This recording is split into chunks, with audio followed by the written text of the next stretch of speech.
Hello and welcome to AET164 Architectural CAD Applications. In this course we will be using Revit software. We will also be using this textbook, which is the Revit 2017 Certification Exam Study Guide. Alright, let's walk through the course layout a little bit. So on the first page you'll see the Welcome to AET164. It has any announcements that are posted. You will find here, due dates here, and the report card here.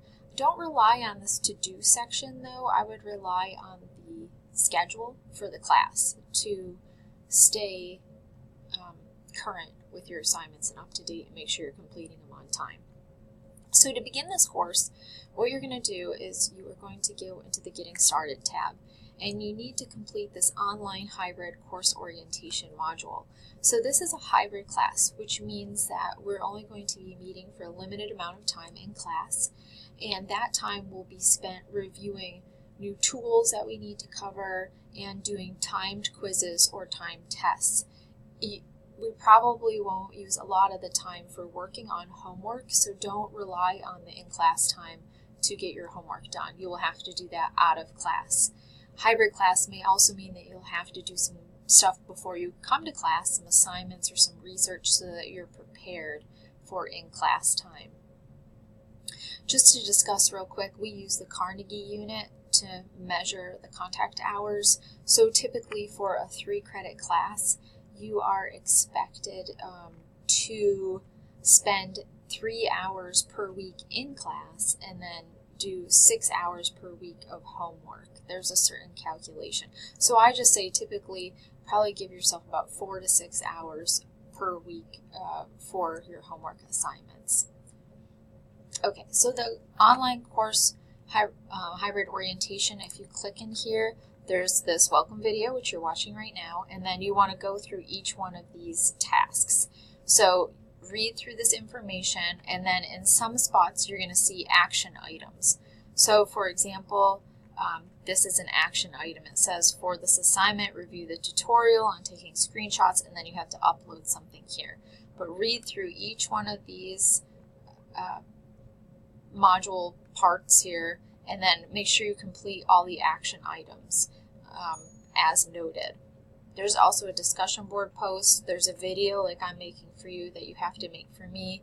And at the very end, there is an introductory test. You need to score a 100 on this test in order to progress to Module 1 in Learning Materials. And you're going to have 2 attempts to do that. Once you complete the online course orientation module, you want to go into Learning Materials. Now, just so that you know, in order to complete the online course orientation module, you're going to need to look into the Syllabus and Schedule and Policies tab here to answer the questions. So you'll see that it says that right here. It says to look at all the information. So if you click in the Syllabus, Schedule, and Policies tab, you'll find the course syllabus, the course schedule for this class, the rubrics that I use to score assignments, some supplemental instructions, and those supplemental instructions talk about the late policy and when I'll return homework and when I'm available. So I strongly suggest that you look through that document, as well as the grading policy for the course. And please review the grading policy so that you can stay up to date on your assignments and that you can make sure that you're getting the grade you want in this class. Okay, so after you're done, again, you can review all this information. You'll have to in order to answer the questions on the quiz. Afterwards, you'll come into Learning Materials. You won't be able to access Learning Materials until you pass the introductory test located in the Getting Started tab. But then you'll see the modules. I can turn it on for you so you can see it. Each module is laid out with the objectives of the module, so the topics you're going to learn. It tells you about how much time you're going to need to complete the reading for the module, and then how much time you'll need to complete each exercise. And then it gives you a total estimated commitment time for that module. So notice that this one's already at 5 hours, and it may take you longer than 5 hours depending upon how good you are with technology, or it might be quicker than 5 hours. but please just make sure you allow yourself enough time to complete this. All homework is due by the due date noted on the assignment schedule. I did just start a new policy this semester for late work, so the policy states that you are allowed 2 grace periods. These are self-granted extensions in which you can use to give yourself extra time. If you would like to use these grace periods, you need to email me first and let me know that you're using them. There's only 2 of them though, so after you use those grace periods, all of your assignments that are late will be discounted 10% per day they are late. So all assignments, except for the final project assignments, are due on Friday at midnight. So if you submit your assignment Saturday, that's going to be 10% off. Sunday, 20. Monday, 30. Okay, so each day is 10% increments. So you really don't want to submit late work if you can help it. And you want to save those grace periods for when you really need it. It is important to note that the grace periods cannot be used on final projects. So when we get to your final project at the end of the semester, those are hard deadlines that you need to meet. If you don't meet them, it's just a 0 for the work. There's no 10% reduction on that. You just need to meet the hard deadline. And the reason for this is that we're trying to teach you some industry standards, and also we're trying to give you timely feedback. So I want to make sure that I can give you feedback on your final project work, and then you can use that feedback to improve your drawings. Okay, so it's not about punishment, it's about helping you to improve and make the best drawings possible and to really understand how to use the software. Okay, now you may have questions throughout the semester about homework assignments. One thing I want to let you know is I have several tutorial videos that I've created for each one of these exercises. And you will find those within the module. You'll see videos, it says watch right here. And if you click on that, it comes up with a playlist in YouTube with the exercise videos. And then you can watch those, you can pause them, you can rewind them, to be able to see how to perform the steps. The due folder here, this is where all the homework assignments are housed, and this is where you'll submit them. You just click right here on the exercise itself, and then you'll upload your document to this Blackboard Dropbox. One thing I want you to make sure that you note is that I require screenshots or screen captures to show that you've completed steps for your work. And there's an explanation of that in the orientation module, just so make sure you watch that. But inside of Blackboard itself, I tell you which steps specifically I want screen captures of, and like in this one I say show the dimensions, or I might say show a 3D view. So make sure that you are looking at these. What I like to do at the start of the semester or in each module is I take my book, and you can kind of see it right here. I don't know if you can see it, but I highlight each step. So if I need to do steps 4, 5, 11, and 13, I will highlight those in my book so that I know which steps I need to take screenshots of, and then it doesn't slow me down as I'm doing my homework. So that's just a quick tip for you.